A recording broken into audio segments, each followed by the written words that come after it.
Round 14. What a fun week that was for some. Not for me. 958 was where I was at. It was a rough one, definitely there. But we've got room to improve. We actually, with the updates this morning, ended up with my overall rank coming back under that 2K. So we pushed from 1100 last week out to 1978. Not great. My problem with this is just finding that momentum. We pushed ourselves down to 1300 back in round 7, 1200 in round 8, and then since then it's been a yo-yo up to near 3000, and then just slowly been working it back all the way to that number of 1100, now back out near 2K. And hopefully over the next few weeks, as people start to get lower on trades, we can make some traction back, and the goal here is to get back in that top 1000, which when I say back in that top 1000, I'm talking about last year was the last time that happened. And we moved really, really well during around, about this time last year. We're able to push over the next 2 months there, get to around 22 or so at, just outside the top 200, and then finish at 757 with not getting Isaiah Yeo, who was the absolute king for that last 6 weeks last year. So lots can change over the second half of this season, and hopefully my squad can do that. So a 958 didn't put me in good stead with most teams and most scorers getting over that 1,000 mark, and it was led unfortunately by really all of the guys that I own that scored poorly were pretty low ownership, or at least 50% or lower. Apart from Campbell, really, he was the highest owned. He picked up a 36 with 3 of an upgrade this morning. We had Yongi yesterday for a 21, which wasn't very nice. Held him over Kaltonga in the end. I was like, Yongi will be able to make some cash, but it turns out even he lost 3K in this one, and I don't think Kaltonga lost too much either. So could have held and end up in a better situation. But what I am noticing is this wing fullback slot with Tamale being out, it's probably a little bit harder. And I'm seeing a few people message saying that they're a little bit short for round 16, or definitely for round 18 as well. And Tamale doesn't help that one. So, but round 16, I do know that Yongi and the Eels, they play the Titans. So hopefully he can have a decent score for me in that week. If I need a score, I could loop or do something like that in round 16 with guys like Garrick out. Now, Tamale with the 1 was very hurtful there. And then Nico Hines is in the 20% type of ownership with his 25 as well. And outside of that, the majority of my scores I was pretty happy with. We had Farnworth, we had Colomatungi, we had May as captain. We brought in Ewan Aiken for his 60, Fletcher Sharp for his, we have him for his 86. So there was some good in there in amongst some average scores. Missing out on KPP, who a few teams have as well, just was able to help a few of those guys. Even if they were caught up in a little bit of this mess, they were able to come out of it not too bad and get close to that 1,000 mark. Now for my side, I've just rearranged the squad, setting it up for this round here. And right now there's probably 2 sticking points, and that would be Nafahu White, just hoping he does get named this afternoon. We've got a few hours until TLT. So hopefully he's all good to go, and that's generally the mail that he was going to be good to go for this fixture after their round 14 bye. And it's also the half position in general with Nico Hines, but with Savala or King Tonga being my second available player. Now, we're likely to see a bit of a shake-up in the Dragons, so I'm not sure if guys like Lawson, King Tonga will keep their spot, so we'll find out in a couple of hours as well. But also with the Roosters. Now, Sam Walker likely to return this week, although I don't think he ended up playing on the weekend. I think he was named, and then someone was saying that he actually didn't end up playing. I haven't looked at the New South Wales Cup stats, but I haven't seen anything further on that. But one of him or Sandon Smith will make way if Walker is back. If it's this week or if it's the week after, I suppose owners of either or both will be hoping that it's the week after. But Savala, I think, would be fine to play if he's there this week. He scored really well in round 12 there as well. But if he's not available, I'm not super comfortable playing King Tonga. I want to make some ranks back up as well. And I end up using the 2 trades last week. Tonga went out for Aiken, and then Haas went to JC. And the theory with all that is just setting myself up best for this buy period. Make sure I get through with 0 or 1 trades left. 2 would be awesome if we can get to that stage. And then I didn't have to trade heavy this week as well, given I was going to be wanting Campbell anyway. Haas was losing some cash. It just sort of made sense there, but he didn't do the job. And Aiken, I need another edge for round 15, and he satisfied that for me. So up 25k with a good score for Ewan without running the footy much was great news there. So edge, Wong could be replaced by someone like KPP or Preston, but he's in that sort of top 5 as options, and Ewan Aiken I've got in the top 3. Mids, we've got the 2 best with Colin Matungi and Couch. And if Nafahu White is good to go, they're going to need him to play some decent minutes this week. So hopefully near a 50-minute effort and a pretty decent score there. Hines up against Dragons, so hopefully it's a 50-odd for him. I'll definitely take. We've got the 2 best centres right now. Wing fullback, we've got some of the better players. Sharp and Campbell are well needed. And then you've got Garrick as well. Now, my general theory with the side that I've got is that I could bring in a half. But if I wanted a half, it would be Isaiah Katoa. And Hosking then would have to be the player that moves on for Katoa. I think he's 772. So yeah, just need just under 200k to get from Hosking to Katoa. And that would be cool. I really like him as an option longer term. He does miss round 18 though. So I think looking towards that fixture is going to be important for my side. And the guys in the private group will get my buy prep in the Excel spreadsheet there just to, future planning and help them with that as well. But generally for you guys, the half centre wing fullback, pretty tough from my side. And someone like Katoa, whilst he's going to be great for the rest of the season, he hurts in that week. And I'm potentially looking at Teddy to cover that role and moving a Sharp or a Campbell up into the half slot this week. So generally, just the 1 trade would be needed. Yes, upgrades could be made, but I think leaving myself with 8 trades from round 16, when there's 4 rounds before you get the extra trades, well, the 8 extra that we're going to get, I think that puts myself in pretty good stead to actually have a long-term chance of having a really good rank this year. That's actually crazy. We're up to 281,797 teams that have been created. And at round 1, it's like high 100s, like 150, 160, 170.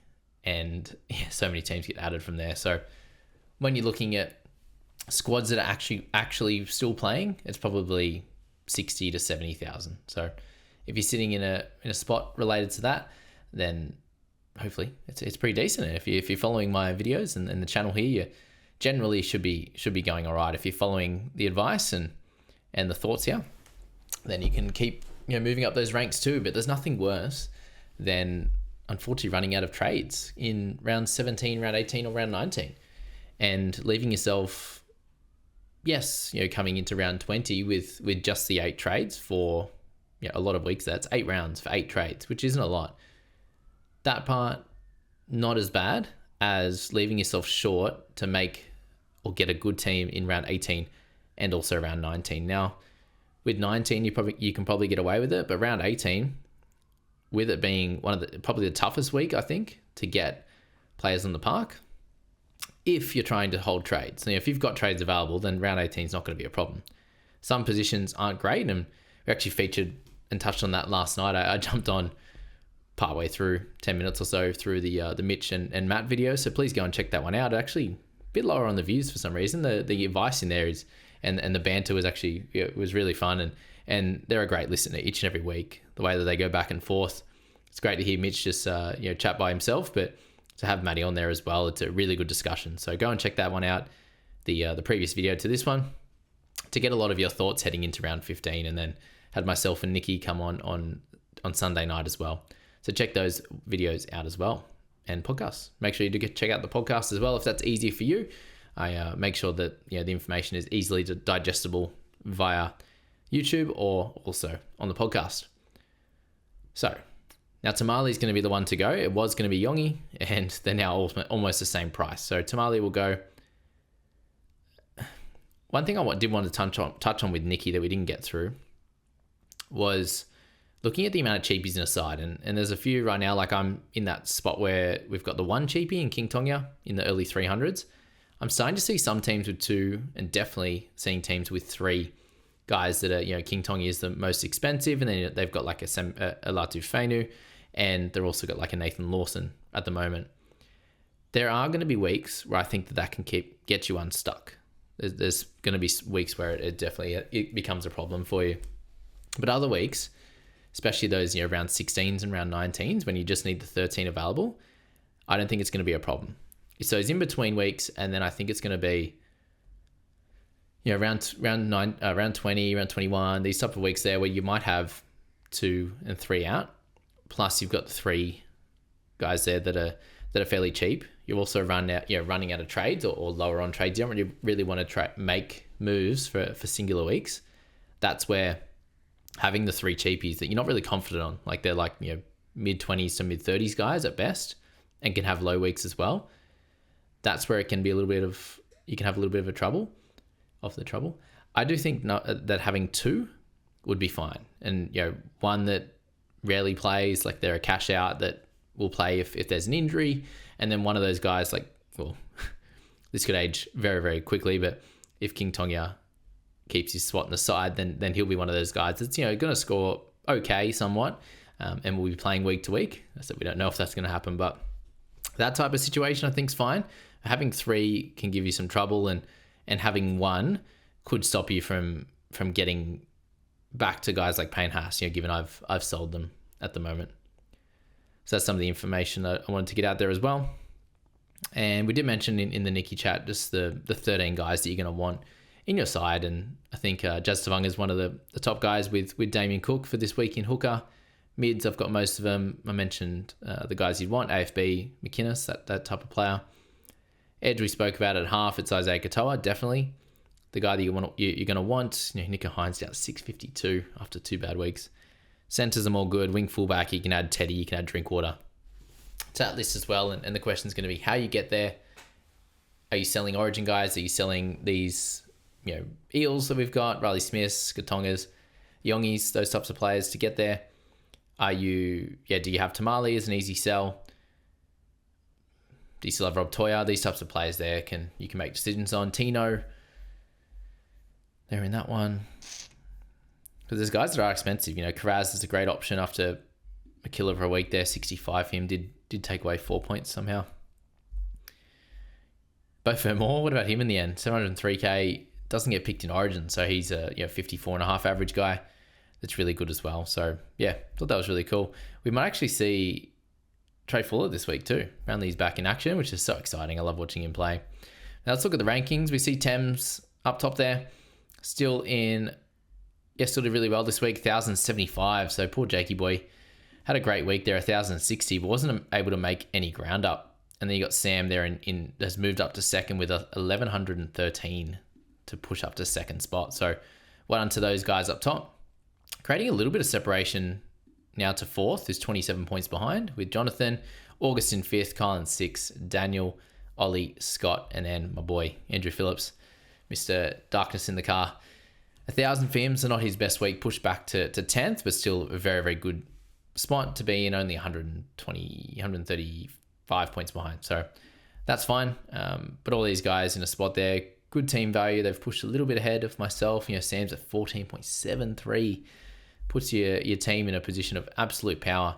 Has got Kaipi's Paw, has got Katoa, doing well in wing fullback, got Tedesco on the bench as well, Kolomatangi, Fogarty, Couchman. Yeah, just has the odd extra player that's doing great. And then Nathan Lawson and Fainu as the two cheap guys, and either didn't buy King Tonga or got rid of him. So shout out to all those guys doing an absolutely incredible job. And let's just go to leagues as well, just to finish off where we're at with the private group. We got Danny in third. I think we have 14 players. It was in the end 14. Yep, 14 exactly in the top 100 still, which is great. And shout out to everyone in that position there, with Danny pushed up to third there. Jeremy, Aiden, Adam pushing up every single week. He's on the charge right now, so congrats to Adam on that one. Les, Brody, been flying as well. Kind of, almost held solid this week. Went back a little bit. John, Harry, Greg, Chris, Will, and Sam all in that top. All in the top 100. I think we got 60 odd in the top 1,000 too. So a very, very strong league. And I think I've pushed out to what have I done? 102 now in the league, which is rough. Rough there. All right, I got a small loss in the private group. Head-to-head league. Absolutely smashed in the Cargo of 1,095. And then Ish absolutely killed me with no Fletcher Sharp and still almost got 1,100. That's very impressive. And then Battle of the Podcast. Unfortunately, I went down a couple of spots. which made sense given I basically scored the lowest out of everyone. But just to have a look at some of the scores there, Geordie managed to lose a couple of ranks with 1,007, but it was still okay. You saw the top five scorers there, all above 1,000. Mr. Josh, 991. You can see my 958, just very, very low on the totem pole. So tough there as well. Scoop 1,006, you'll hear from him later. Doing really good. And I think he's into 170th or something in Supercoach as well. And of course, the one I don't talk to you guys about, my team in Dream Team, we're into 11th with a lot of trades left. So I'm pretty excited about that. I reckon there's actually a decent shot for pushing forward and making a crack at that first overall. I think I'm at 200 and something odd points behind, so not too crazy. And then Nicky there with 1,029. So he pushed a little bit further forward, which was good. And you see the rest of the crew down there as well. And anyone outside the top 10K, come on, get a wriggle on. You got to catch up to where I'm at, near that 2,000, which isn't a crazy amount of points away. It's a couple hundred points away, 200 to 300, and hopefully they can chase these leaders because they're doing a good job. 23rd, 139th, 489, 673, and 928. So five crews in that top 1,000, which is really, really good. So that's my thoughts on my round results. And then we've got my sadness of Supercoach as well, with Lehigh Hopewade and Tamale, with Lehigh coming out of the side. Unfortunately, there, 1297 is how we ended up. No Fletcher Sharp, but did have some good scorers to kind of hold steady-ish. Lost 1,200 ranks, just kind of where we're hanging at the moment, unfortunately. But I did muck around with the team a little bit. Got Kolomatangi, Olakwatu. Eli Guitar was 94, which was good. But brought in Campbell for his 27, so that was gross. So I didn't play Lawson, thank goodness, but I had Tamale and Leo Hopewade playing, so I had to take Tamale's 3, Campbell's 27, Hines is 48, and then captained Payne Haas in the end with his 73. So given I was selling him in Super Fantasy, I was like, let's just get that chance of upside with a pretty likely 70 or 80 there with Payne in this one, and that's what we got. This week, we're sitting in an interesting situation. What have we got? 1, 2, 3, 4, 5 with Thomas Kent and Docker Clay counting in those two. Unsure on Sandon Smith, but we'll say 7 right now. 8 with Campbell. Then we've got Lawson potentially counting there, so 12, and then 14, but with 3 scorers that we're not sure they're going to play, or actually 5 in the end with Sandon Smith as well, as guys that are we're not comfortable playing, or we'll be playing them, but we're not comfortable with what score they could give us there, or if they're going to play. So still looking like probably 2 trades this week. I'm not sure as of yet how I'm going to look into this. But in terms of guys that are sells, Horsburgh's a 500k now. It's like, do you use his cash to sell? Do we get rid of one of these front row forwards? Like they're still 3 of the best scorers in May, Haas, and Tino. But do we need to move on from Tino maybe at 700k just to make a bit of a push at this? Given, we're flailing a little bit. With Leo Hopewade missing this week, missing the following week, and then back on the wing. He's someone that we could move on from. He also misses round 19 as well, with them having 2 buys in that short space of time. So that's all something to think about. Very happy with the fullbacks. Centre wing, generally okay, but maybe it's just Lehigh and Tamale. They're the guys that move on. And we'll work out how we want to play that one. Whether we shift things around. We've got Aiken that can move down. I'm going to work that out over the next few days. Haven't gone through it yet. So that's where we're at for that one. And as I said, with Scoop, he's in a tremendous situation right now. He's in that Podmasters League there. And he's sitting in 4th and 170th. We've got Matthew, Luke, and Chris, with Matt and Luke in the top 100, and then Chris in there 104th, with everyone else doing a really solid job there. So good stuff to them for doing well. I'm hanging back here at 10,000. We'll keep fighting. We made that good move last week, but then kind of flailed a bit this week. So we'll be right. We'll get back into it and we'll have some fun. But thanks so much, everyone, for tuning into this video. I hope that was a fun one to watch. And the All-Stars got to win by 4 points somehow. So that is a massive win to sneak into 4th spot. So there you go, guys. We'll leave it there. Thanks for coming and thanks for watching.